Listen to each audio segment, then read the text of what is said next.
Hey, my name is Andrew, and today I'm doing a deep dive into the Mona Lisa by Leonardo da Vinci. Leonardo da Vinci was born on April 15th, 1452, in Anchiato, Italy, near Vinci, the Republic of Florence. Hence, the name Vinci came from where he was from, as Da Vinci just translates to of Vinci. Um, he was also born to a peasant mother and a landlord father, and they were never married.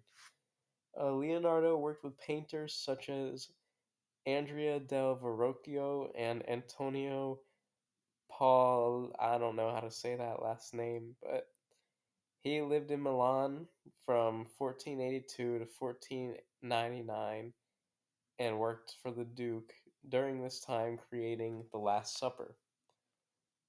Leonardo returned to Florentine in 1499, and he was commissioned to paint a mural for the council hall in Palazzo Vecchio. Um, During these years is when he created the Mona Lisa, which is what I'll be talking about. The Mona Lisa was painted using oil on a poplar wooden panel. It was painted between 1503 and 1519, and it took so long to create because Leonardo would add thin layers of oil at many different times over the years, and sometimes he would even do this using his fingers. After Leonardo da Vinci's death, Francis I, who was the king of France at the time, got the Mona Lisa and put it in the royal collection, and it would stay in French palaces for centuries. However, during the French Revolution, the people of France thought that the art belonged to the people, so they wanted to get it out of the palaces, and it stayed in Napoleon's room for a few years until it resided in the Louvre Museum in the beginning of the 1800s. However, it didn't stay here forever because in 1911 it was stolen by Vincenzo Peruggia, who was an Italian immigrant who worked at the Louvre Museum and hid in a closet overnight and took the painting. Um, Eventually, though, it was recovered and moved back to the museum. But then World War II happened, and the Mona Lisa was a big target, so it would move around in countrysides of France to prevent it from being stolen. After World War II was over in 1945, it went back to the Louvre Museum, and the Mona Lisa even went to the US in 1963, and Tokyo and Moscow in 1974, where it would stay in museums there for people in other countries to see it. Due to the facial expressions of the Mona Lisa and the background, I think that the portrait represents happiness as a whole for humankind. The background of the middle distance, which is parallel to the sitter's chest in the painting, uses warm colors where men live before it gets to a vast uninhabited area.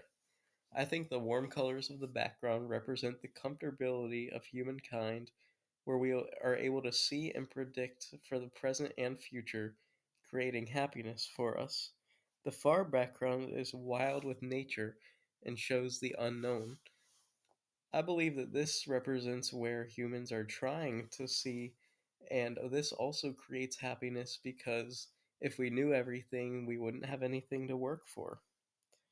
The two backgrounds are contrasting, just as our feelings are. However, I say the meaning of the Mona Lisa, but there are many interpretations, and this is just mine, and that's really what Leonardo da Vinci was trying to do in the work to leave it up to the eyes of the viewer. Mona Lisa's smile has been difficult to interpret and has really been up to debate for centuries. I believe that it represents happiness, while others say it could be sly or even a fake smile, representing emotions that we are hiding. Research has found that there is an S in the sitter's left eyes representing a woman and the Sforza dynasty that ruled over Milan, which would make sense because Leonardo lived here for many years of his life. There are also the letters LV in the sitter's right eye for Leonardo da Vinci, his name. Um, in an arch of the bridge next to the model, there's the number 72 that represents Judaism and Christianity and the duality of men and women.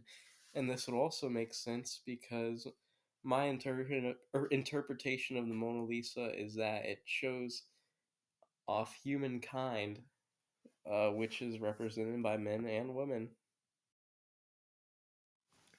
The Mona Lisa is likely so famous today because the model in the painting has never been conclusively identified. This adds to the mystery of the painting because it's up to the viewer to decide who they think the sitter might be. When the Mona Lisa was stolen, it also gained worldwide attention as it added to the mystery of the painting, and many people were trying to figure out who stole it and even frame people like Pablo Picasso for doing it. People twisted around the Mona Lisa by drawing mustaches and doing things to it to make it funny or do it their own way, and even Andy Warhol did this, which added to its fame. And finally, the painting came to the US and other countries at different times, which added to the viewership of different people and spread it around even more. Today, the Mona Lisa stays in the Louvre Museum behind bulletproof glass, where thousands of people go to see it every single day. It is the most famous painting in the world, and almost anybody can recognize it. These are my citations. Thank you guys so much for watching.